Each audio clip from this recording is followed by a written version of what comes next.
सो अभी हम करेंगे क्लास 10 की क्षितिज बुक का पार्ट नंबर 10, जो कि है नेताजी का चश्मा। जिसने भी अब तक पार्ट 1 नहीं देखा है उसका लिंक मैं आपको आई बटन पे दे दूंगी।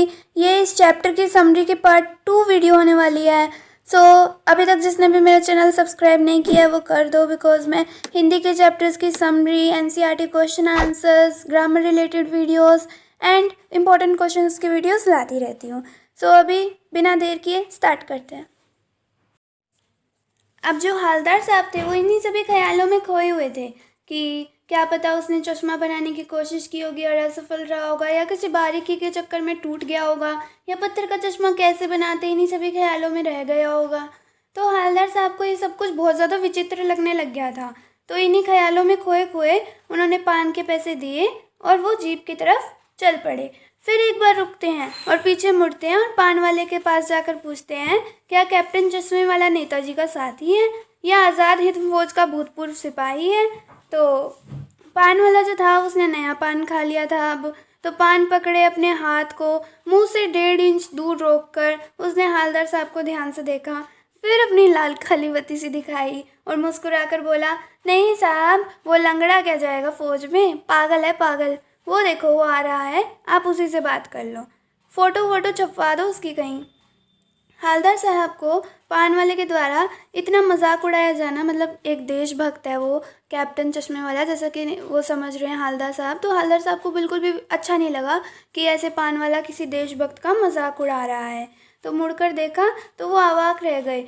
अवाक मतलब हैरान रह गए। क्या देख लिया उन्होंने ऐसा? उन्होंने देखा कि ये जो चश्मे वाला था वो बहुत ज़्यादा बूढ़ा मरियल सा लंगड़ा आदमी था, जिसने गांधी टोपी कर रखी थी, आंखों पर लाल काला चश्मा लगा रखा था और हाथ में एक छोटी सी संदूकची और दूसरे हाथ में बांस पर टंगे बहुत से चश्मे ले रखे थे। अभी अभी वो एक गली से निकला था और अब एक बंद दुकान के सहारे अपना बांस टिका रहा था, यानी उसकी अपनी दुकान तक नहीं थी, वो फेरी था। फेरी मतलब कि जो एक जगह से दूसरी जगह पे चक्कर लगाते रहते हैं। हालदार साहब चक्कर में पड़ गए, पूछना चाहते थे कि इसे कैप्टन क्यों कहते हैं, या फिर इसका वास्तविक नाम क्या है, या इसका क्या यही वास्तविक नाम है। लेकिन पान वाले ने तो साफ मना कर दिया था कि अब वो इस बारे में बात नहीं करेगा कोई भी। ड्राइवर भी बहुत ज़्यादा बेचैन हो रहा था, काम भी करना था, तो हालदार साहब जीप में बैठकर चले गए। 2 साल तक हालदार साहब अपने काम के सिलसिले में कस्बे से गुजरते रहे और नेताजी की मूर्ति में चश्मे बदलते हुए देखते रहे।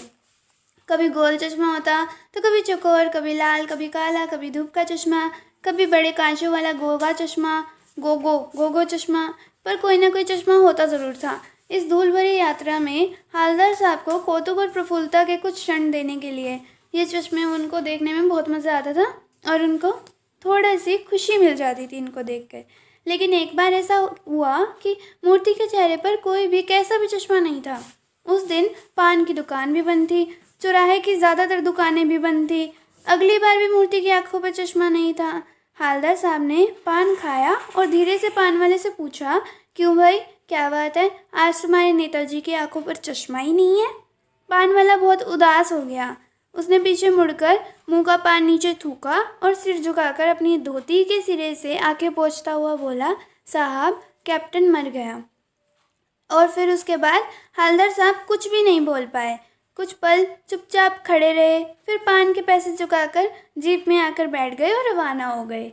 बार बार सोचते कि क्या होगा उस कौम का जो इतने अच्छे देशभक्त, जिसने अपनी घर गृहस्थी, जवानी, ज़िंदगी सबको एक देशभक्ति के लिए कुर्बान कर दिया, उसके भी मौके ढूंढती है मजाक उड़ाने के। ऐसी दुनिया का क्या होगा? दुखी हो गए वो बहुत ज़्यादा। 15 दिन बाद फिर उसी कस्बे से गुजरे। कस्बे में घुसने से पहले ही उनको ख्याल आ गया कि सुभाष चंद्र बोस नेताजी की मूर्ति के ऊपर कोई चश्मा नहीं होगा, क्योंकि मास्टर बनाना भूल गया और कैप्टन मर गया। सोचा कि आज वहाँ रुकेंगे ही नहीं, पान भी नहीं खाएंगे, मूर्ति की तरफ देखेंगे तक नहीं, सीधा निकल जाएंगे। ड्राइवर से कह दिया कि चौराहे पर रुकना नहीं है, आज बहुत काम है, पान आगे कहीं खा लेंगे। लेकिन आदत से मजबूर आके चौराहा आते ही मूर्ति की तरफ उड़ गई। कुछ ऐसा देखा कि चीखे, रुको। जीप स्पीड में थी, ड्राइवर ने ज़ोर से ब्रेक मारे और फिर जीप एकदम से रुक गई और राह चलते लोग भी उनको देखने लग गए। जीप रुकते न रुकते हालदार साहब जीप से कूदकर तेज तेज कदमों से मूर्ति की तरफ लपके और ठीक उसके सामने जाकर अटेंशन में खड़े हो गए। अटेंशन में क्यों खड़े हुए? क्योंकि उन्होंने कुछ ऐसा देख लिया था जो उनके लिए बहुत ही अच्छा था। मूर्ति की आंखों पर सरकंडे से बना छोटा सा चश्मा रखा हुआ था, जैसे बच्चे नहीं बना लेते वैसा चश्मा था। हवलदार साहब बहुत भावुक हैं, इतनी सी बात पर उनकी आंखें भर आई हैं। एंड इसी के साथ हमारा ये चैप्टर ख़त्म होता है। जिसने भी पार्ट 1 नहीं देखा है उसका लिंक मैं आपको आई बटन पे दे दूँगी। एंड सभी चैप्टर्स की समरी आपको हमारे चैनल पर मिल जाएगी, तो सब्सक्राइब करके जाइएगा। बाय बाय, अगली वीडियो में मिलते हैं।